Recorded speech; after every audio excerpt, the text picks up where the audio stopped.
एक बार की बात है, एक चमकदार जंगल था जिसका नाम था मूनविस्पर फॉरेस्ट। इस जंगल में रहती थी एक छोटी सी परी। उसका नाम था लुनारिया। लुनारिया बाकी परियों से थोड़ी अलग थी। उसके पंख सिल्वर थे, बिल्कुल चांद की रोशनी जैसे, और जब भी वह उड़ती थी हवा में छोटे छोटे सितारे चमक जाते थे। लेकिन एक रात कुछ अजीब हुआ। उस दिन जंगल में अंधेरा कुछ ज्यादा ही गहरा था। चांद बादलों के पीछे छुप गया था। लुनारिया ने महसूस किया जैसे कोई मुझे बुला रहा हो। वह धीरे धीरे जंगल के सबसे पुराने पेड़ के पास गई।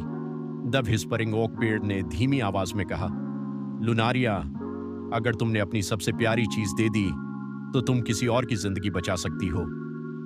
लुनारिया घबरा गई। सबसे प्यारी चीज? उसने अपने पंखों को देखा। वो उसकी पहचान थे, उसकी उड़ान, उसकी खुशी। तभी उसने देखा एक छोटा सा जुगनू जमीन पर गिरा हुआ था। उसकी रोशनी बुझ रही थी। जुगनू ने धीरे से कहा, मैं जंगल का आखिरी लाइट कीपर हूं। अगर मेरी रोशनी बुझ गई तो जंगल हमेशा के लिए अंधेरा हो जाएगा। लुनारिया के दिल में तूफान चल रहा था, उड़ना या किसी और को बचाना। और फिर उसने आंखें बंद की। मैं अपने पंख दे दूंगी। जैसे ही उसने कहा, एक तेज रोशनी चमकी और उसके सिल्वर पंख धीरे धीरे घुलकर जुगनू में समा गए। जुगनू फिर से चमक उठा। पूरा जंगल रोशन हो गया, पर लुनारिया जमीन पर गिर गई। अब वह उड़ नहीं सकती थी। अगली सुबह सब परियां हैरान थीं। पंखों के बिना परी का क्या मतलब? क्या वह अब भी परी है?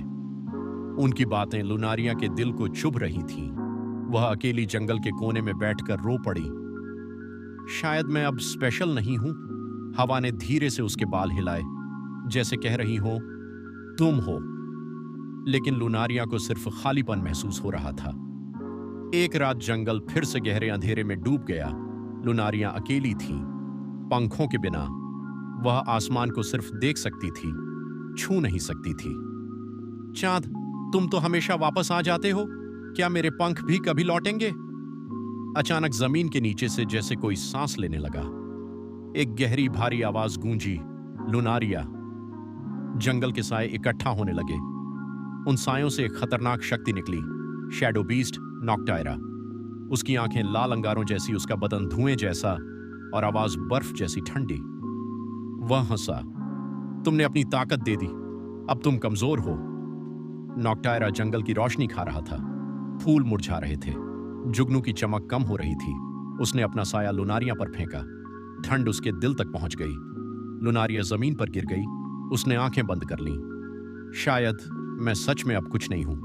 पर फिर उसे याद आया, वह रात जब उसने अपने पंख दे दिए थे, वह दर्द, वह हिम्मत। उसने धीरे से अपने दिल पर हाथ रखा।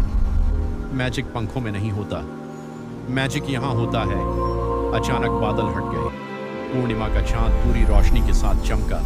चांद की रोशनी सीधा लुनारिया पर पड़ी। नॉक्टायरा चीखा, नहीं! लुनारिया ने आंखें खोली। उसकी पीठ पर हल्की सी झिलमिलाहट हुई। छोटे छोटे पारदर्शी पंख, फिर धीरे धीरे गोल्डन ग्लो। इस बार सिल्वर नहीं, इस बार उसके पंख पूरी तरह सुनहरे थे, जैसे सूरज और चांद दोनों की रोशनी एक साथ हो। लुनारिया हवा में उठ गई। इस बार उसकी आंखों में डर नहीं था, सिर्फ हिम्मत थी। नॉक्टायरा ने हमला किया। काले साए उसकी तरफ बढ़े। लुनारिया ने अपने सुनहरे पंख फैलाए। एक तेज रोशनी फूटी। मैं रोशनी हूं और रोशनी कभी हार नहीं मानती। सुनहरी रोशनी ने सायों को चीर दिया। नॉक्टायरा धुएं की तरह पिघल गया और खामोशी छा गई। लुनारिया धीरे से जमीन पर उतरी। जंगल फिर से रोशन था। अब उसे समझ आ गया, उसके पुराने पंख इसलिए टूटे थे ताकि नए पंख जन्म ले सकें।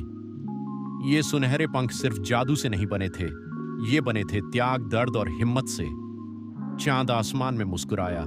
लुनारिया ने आसमान की तरफ देखा और धीरे से कहा, अब मैं तैयार हूं रोशनी बनने के लिए। वह आसमान में उड़ी, पहले से ज्यादा ऊंचा, पहले से ज्यादा चमक के साथ। और उस रात मूनविस्पर फॉरेस्ट ने एक नई कहानी लिखी, एक परी की जिसने पंख खोकर अपनी असली ताकत पा ली।